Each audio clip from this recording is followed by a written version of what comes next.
So, Dumbo is now in theaters and it is directed by Tim Burton, who I've seen every single one of his films. I actually have a list on my channel. Check that out, please, where I've ranked all of his films. Dumbo's not in it, because it obviously just came out, but, I was excited for this film because Tim Burton, I think, is a very interesting director, so I was excited to see what he was going to bring to the table. Now, the question is, does this hold up as a film, or is it essentially a rehash of the original? Let's find out. Firstly, Dumbo, for those of you who don't know the story, it's about an elephant who has big ears, and it turns out he knows how to fly, and he's utilized by the circus. That's the premise in a nutshell. It's not much. It's fine, but I was kind of worried, to be honest, because the original film's like an hour long. This film's almost 2 hours long. But I have to say, there were moments of greatness, for sure. There are moments of pure spectacle where it was like, wow. Like every time that Dumbo flies, it's really cool to watch. The visual effects are also top notch. Like Dumbo as a character was incredible to watch because he was so convincing looking. Like when you look at Dumbo, you're like, wow, it's a real animal. It's like, it's CGI, but it's very convincing, I thought, and it looked great.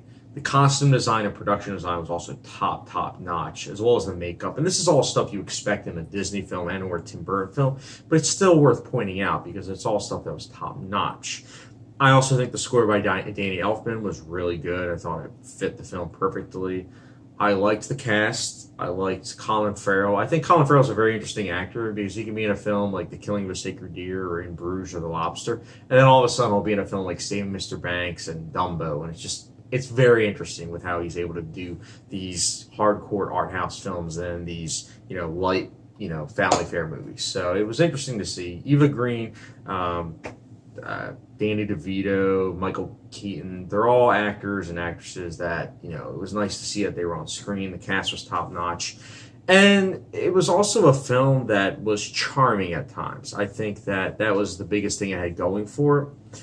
That being said, this is a mixed bag of a film, for sure. It's a film that when it soars, it truly soars.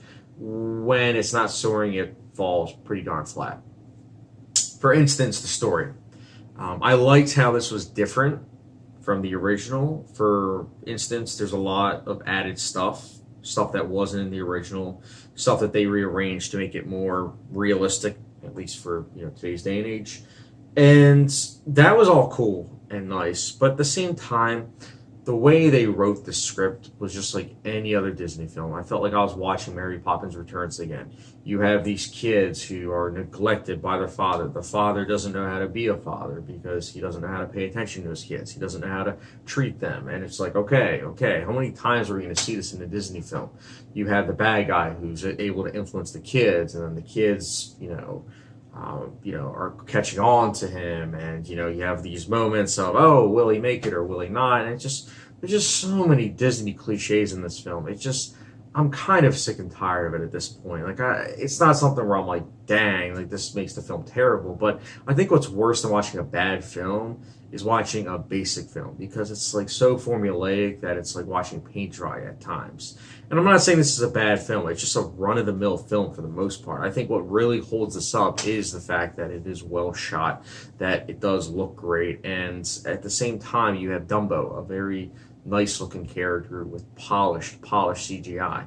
But that can only hold a film up so much, especially when you have all these flaws at hand. You have these characters that do decisions essentially just to get the plot moving and not to actually, build them as characters. And any character development that does happen in this film just feels very forced and very one-dimensional, in my opinion.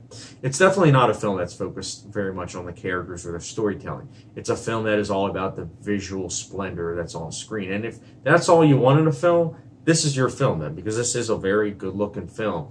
But that's about it. It's a very shallow film.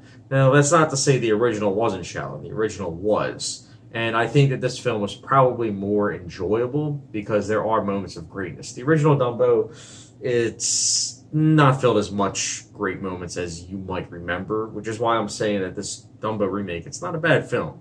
It's just a film that might not, live up to expectations, what small expectations people had for this film. But, for me, Dumbo, it's an entertaining film, for what it is, but it's just not a film that I'll remember in a couple of days. And that's why Dumbo, for me personally, I'll be giving a 3.25 to 5-star rating, which For those who don't know, it gets a red Frank's hot sauce. So that's my review for Dumbo. I am curious to hear you guys' thoughts on this film because it is going to be a big box office success. So it'll be curious to see what you guys think about it. And guys, does it hold up to the original? Which is better? Let me know your thoughts in the comment section below. And as always, don't forget the subscription, notification bell, and all that. Catch you guys later.